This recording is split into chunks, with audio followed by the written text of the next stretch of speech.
So now turn to John 16. अब मेरे साथ चलें यूहन्ना उसके 16वें अध्याय में। John 16 and verse 13. यूहन्ना 16वां अध्याय उसका 13वां वचन। When the Spirit of truth has come, जब सत्य की आत्मा आएगा, He will guide you into all the truth. In verse वो तुम्हें सब सत्य के मार्ग बताएगा। 14, He will glorify me, और वाक्य 14, वो मेरी महिमा करेगा, because He will take of mine and show it unto you. क्योंकि वो मेरी बातों में से लेकर तुम्हें बताएगा। That's another thing. ये दूसरी एक बात है। I want to tell you, dear brothers and sisters, the मैं आपसे कहना चाहता हूँ प्रिय भाइयों बहनों, Holy Spirit has come to glorify Jesus Christ. पवित्र आत्मा आया है ताकि वो प्रभु यीशु मसीह को महिमा दे। If you are interested in getting some honor for yourself in this church, यदि आप जो है इस कलीसिया में अपने लिए कुछ आदर पाने में ही दिलचस्पी रखते हैं, as a good preacher perhaps, हो सकता है एक अच्छे प्रचारक के रूप में हो वो, or some other ability you have, or या तो फिर कोई और आपके काबिलियत हो उसके अनुसार, some impression you're conveying to everybody, आप कुछ प्रभाव डालते हो लोगों के ऊपर, you better forget about praying for the fullness of the Holy Spirit. तो आप पवित्र आत्मा की भरपूरी के बारे में प्रार्थना करना भूल जाए फिर, Because the Holy Spirit has come to glorify Jesus Christ. क्योंकि पवित्र आत्मा आया है ताकि वो प्रभु यीशु मसीह को महिमा दे।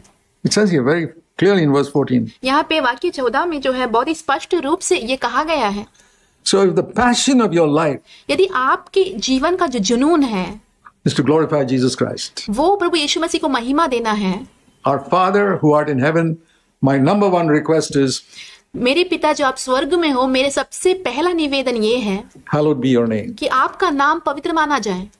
Number one, सबसे पहला, give me my daily bread and all comes later, but मुझे रोज की रोटी देना और बाकी सारी चीजें जो है बाद में आता है, hallowed be your name. पर सबसे पहले आपका नाम पवित्र माना जाए। Remember the order. तो जो क्रम है उसे याद रखें।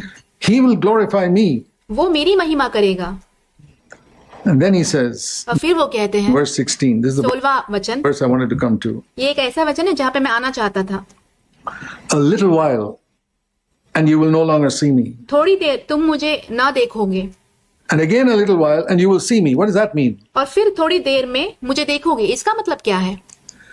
A little while and I'll be going up to heaven. एक थोड़ी देर में मैं स्वर्ग चला जाऊंगा ऊपर, You won't see me, but then a few days later you'll see me again. फिर तुम मुझे नहीं देख पाओगे, फिर थोड़े दिनों के बाद फिर तुम मुझे देख पाओगे। You will see me again means what? तुम मुझे फिर से देखोगे, इसका मतलब क्या है? The Holy Spirit is going to bring to people the presence of Jesus Christ. जो पवित्र आत्मा जो है लोगों के पास यीशु मसीह की जो उपस्थिति है वो लेके आने वाला है।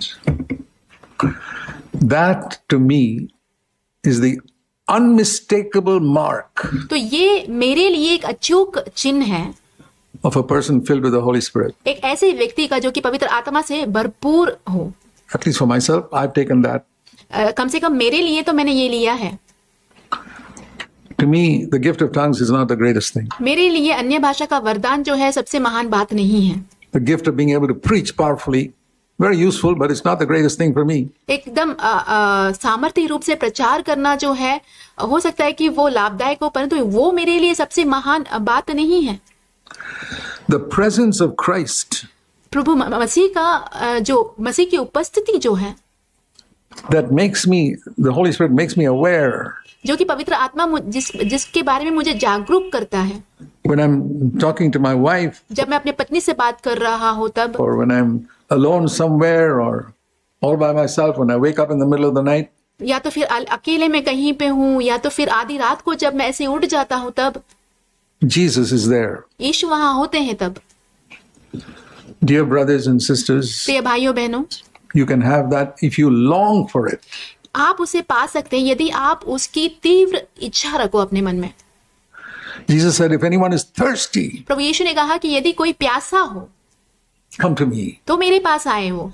If you're desperate for this, आप इस चीज के लिए बहुत बड़ी लालसा रखते हो। I remember the years where I desperately wanted this. मैं उन वर्षों के बारे में स्मरण करता हूँ जब मैं इसे बहुत ही इच्छा पूर्वक चाहता था अपने जीवन में। Fasted and prayed and said, Lord, I want the presence of Jesus. I don't care if I never speak in tongues or have. मैंने प्रार्थना किया, उपवास किया और कहा कि मुझे प्रभु यीशु मसीह की उपस्थिति चाहिए। प्रभु मुझे कोई परवाह नहीं यदि मैं अन्य भाषा में बात करूं भी नहीं। You can take away my gift of preaching. I even मेरा जो प्रचार करने का वरदान है वो भी आप मुझसे ले सकते हैं। said that I want the presence of Jesus in front of me. और मैंने ये कह दिया था और मैंने कहा था मुझे प्रभु यीशु मसीह की उपस्थिति हमेशा चाहिए मेरे जीवन में, All the time.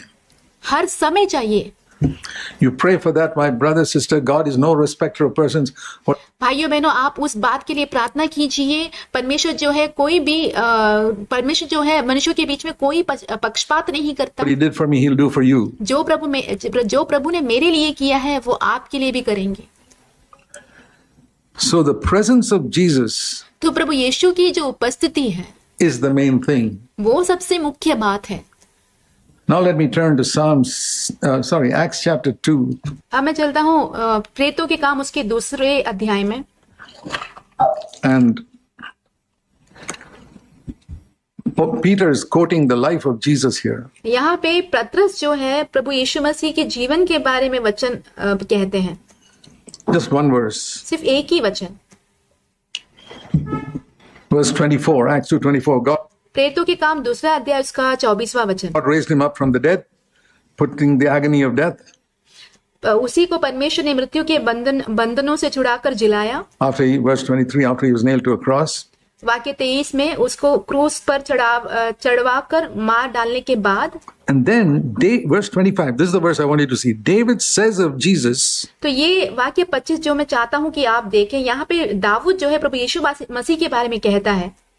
This is what Jesus says. तो ये प्रभु यीशु कहते हैं, I saw the Lord, I saw the Father. मैंने प्रभु को देखा, मैंने पिता को देखा। Always in my presence.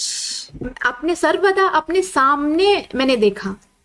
This is how Jesus was filled with the Holy Spirit. ऐसे ही प्रभु यीशु मसीह जो है पवित्र आत्मा से परिपूर्ण होते थे।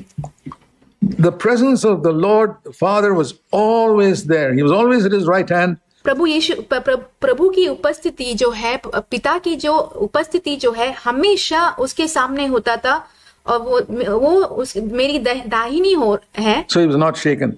So ताकि इसलिए वो डगमगाए नहीं। to me that is the verse that indicates I am filled with the Holy Spirit. तो ये एक वचन है जो मुझे दिखाता है कि हाँ मैं पवित्र आत्मा से भर गया हूँ। The presence of the Lord is always there. प्रभु की उपस्थिति हमेशा सर्वदा होती है वहाँ। And he's at my right hand, so I will not shake even. और वो मेरे दाहिनी ओर है, इसलिए मैं बिल्कुल भी हिलूंगा भी नहीं। Forget about falling. I will not even shake. गिरने के बारे में भूल ही जाइए, पर मैं हिलूंगा भी नहीं। In the time of temptation, it's a wonderful promise. प्रलोभन के समय में ये जो है बहुत ही अद्भुत सा वायदा है। Now, if you that quotes from Psalm 16. और ये जो वचन है वो भजन संहिता 16 में का वचन है। So if you go back to Psalm 16, यदि आप भजन संहिता उसके 16वें अध्याय में वापस जाएंगे, where that quotation is from, जहाँ से ये वचन लिया गया है, this is the type of life God wants you and me to have, and this is the new covenant life. तो ये एक ऐसा जीवन है जो परमेश्वर चाहते हैं कि मैं और आप इसे पाएं, और यही है नई वाचा का जीवन। The presence of Christ with us. Psalm प्रभु यीशु मसीह की जो उपस्थिति हमेशा हमारे साथ होना। 16 and verse 8. भजन संहिता 16वां अध्याय उसका 8वां वचन। I have set the Lord continually before me. मैंने परमेश्वर को निरंतर अपने सम्मुख रखा है। This is what the Holy Spirit does. पवित्र आत्मा यही करता है। The Lord is always there in front of me. प्रभु मेरे सामने हमेशा होते हैं। And he's at my right hand to help me. और वो मेरे दाहिने हाथ मेरी सहायता करने के लिए है। Therefore my heart is glad. इसीलिए मेरा हृदय आनंदित हुआ। This is how we can rejoice all the time. ऐसे ही हम हमेशा आनंदित रह सकते हैं। One mark of having Jesus in front of me all the time is एक चिन्ह कि प्रभु यीशु मसीह का मेरे सामने होने का ये है, you will be able to obey that otherwise impossible command. तो फिर आप इस आज्ञा का पालन कर सकेंगे, नहीं तो ये असंभव एक बात है। Rejoice in the Lord always. 24.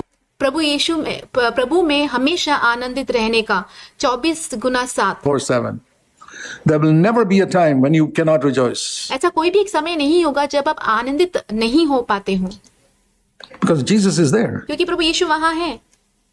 You cannot come to this life no matter how much you determine or आप इस जीवन की ओर बिल्कुल भी नहीं आ सकते, आप कितना भी निश्चय क्यों ना कर लो, yoga or whatever it is. जो कुछ भी कर लो, योगा कर लो, कुछ भी कर It's low, only by the fullness of the Holy Spirit. वो सिर्फ और सिर्फ पवित्र आत्मा के भरपूरी से ही हो सकता है। And verse 11, वाक्य 11 में, in your presence is fullness of joy. और तेरे निकट आनंद की भरपूरी है। Then you can obey that command which says, rejoice in the Lord always. फिर आप उस आज्ञा का पालन कर सकते हैं जो कहता है कि प्रभु में हमेशा आनंदित रहो। So I want to encourage you, my dear brothers, मेरे प्रिय भाइयों, मैं आपको प्रोत्साहित करना चाहता हूँ, in the presence of the Lord, प्रभु की उपस्थिति में I'm not just interested in being careful with my words. मैं सिर्फ अपने शब्दों को लेकर सतर्क रहने में सिर्फ दिलचस्पी नहीं रखता हूँ, I'll be more interested in what are my thoughts. मैं मेरे विचारों के प्रति ज्यादा दिलचस्पी रखूंगा कि मेरे विचार कैसे हैं, What are my attitudes towards people? लोगों के प्रति मेरा मनोभाव कैसा है, What is the motive with which I said something? मैंने कुछ बातों को कहा, उसका कहने का मेरा मकसद या उद्देश्य क्या था, What is the motive with which I did something? मैंने कुछ कार्य को किया, उस कार्य को करने का मेरा उद्देश्य क्या था। One who is living a life in fullness of the Spirit जो व्यक्ति जो है पवित्र आत्मा की भरपूरी का जीवन जीता हो, will examine these three things ये 3 चीजों को वो परखता रहेगा, more than his actions and words. उसके कार्यों और उसके वचनों से बढ़कर। Think of 5 things in your life: आपके जीवन में 5 चीजों के बारे में आप सोचें, actions, words. उसमें से कार्य और शब्द। You can live a clean actions and words life with and not even be a Christian. आप एक मसीही नहीं होते हुए भी आप एक शुद्ध कार्यों से और शुद्ध शब्दों के साथ का एक अच्छा जीवन जी सकते हैं।